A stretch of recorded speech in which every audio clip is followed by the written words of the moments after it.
Dewanji berteduh di sekitar sana. Dewanji melihat sebuah batu tersusun, namun ia kemudian berpikir untuk berdoa kepada dewa agar dirinya bisa menang. Di tempat berbeda, Nenek Oki juga memanjatkan doanya agar anaknya bisa menjadi pribadi yang lebih baik dan jujur seperti dulu. Tiba-tiba saja tak lama sebuah petir menyambar batu di tempat Dewanji sampai rusak. Apakah doa nenek dan cucu ini akan berhasil? Esok paginya ketika bangun tidur, Dewanji mendapat kabar dari suaminya bahwa ibu mertuanya mencarinya. Namun Dewanji tiba-tiba bilang ia membenci wanita tua itu. Suami Dewanji sampai kaget karena tiba-tiba saja Dewanji nyerocos tanpa henti dan terlalu jujur. Ia sendiri pun kaget. Hari itu Dewanji harus menghadiri wawancara radio. Asistennya sudah bersiap meminta host untuk memberi pertanyaan yang aman. Tapi Dewanji sendiri yang belak-belakan menjawab pertanyaan host sampai membuat kaget suaminya karena istrinya tidak bisa mengendalikan kata-kata yang keluar dari mulutnya itu. Saat itu seharusnya acara peluncuran buku terbaru Dewanji. Ketika ada fans beratnya ingin memeluknya, Dewanji malah ketakutan dan terlihat jijik. Padahal biasanya sebelum itu ia sangat ramah kepada pria tua penggemarnya itu. Asistennya harus memperingatkan Dewanji untuk tetap tutup mulut. Tiba saatnya ketika Dewanji maju ke depan untuk menjawab beberapa pertanyaan, kata-kata yang keluar tidak bisa dikendalikan Dewanji sampai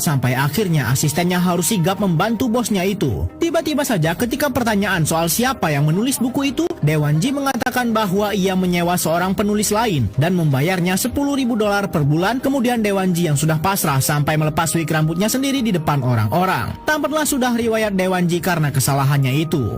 Seorang wartawan tengah penasaran akan kehidupan Dewanji yang berubah total secara mendadak. Ia mencoba menyusup ke apartemen tempat Dewanji tinggal dan mengambil beberapa surat di kotak surat. Dewanji bersama asistennya kembali dan wartawan tersebut harus bersembunyi. Ketika mereka berdua pergi, wartawan itu segera kabur dan menaruh surat-surat Dewanji ke tempatnya lagi. Namun asisten Dewanji menyadari hal tersebut karena sebelumnya tidak ada. Ia langsung berlari mengejar siapa orang yang sudah mengikuti Dewanji dan mengambil gambar menggunakan alat seperti pena. Namun ketika diperiksa, hasil yang didapat tidak jelas. Namun asisten Dewanji melihat kamera dashboardnya. Ia mendapati siapa yang sudah mengikuti Dewanji sampai ke apartemennya. Esoknya kembali Dewanji akan berkampanye. Namun orang-orang tampak tak tertarik dengan mereka. Bahkan ketika Dewanji istirahat bersama Ketua Kim, ia tidak sengaja menjawab pertanyaan Ketua Kim dengan kata tua bangka. Kata itu tidak bisa dikendalikan sampai akhirnya Dewanji kabur dari sana. Dewanji memutuskan untuk bertemu dokter memeriksa otaknya. Namun tampak tidak ada masalah. Ia juga pergi akupuntur di sekitar mulutnya, namun tidak berubah. Yang ada kata-kata jujur semakin keluar dari mulutnya. Bahkan dukun terkenal di kota ini pun tak mampu mengubah Dewanji menjadi politikus pembohong lagi. Satu-satunya cara asisten Dewanji memutuskan bertemu dengan Pak Lee yang adalah ahli strategi politik yang berhasil memenangkan calon-calon gubernur dan wali kota sebelumnya. Dewanji meminta bantuan Pak Lee karena kini dirinya tidak lagi bisa berbohong dan akhirnya Pak Lee menerimanya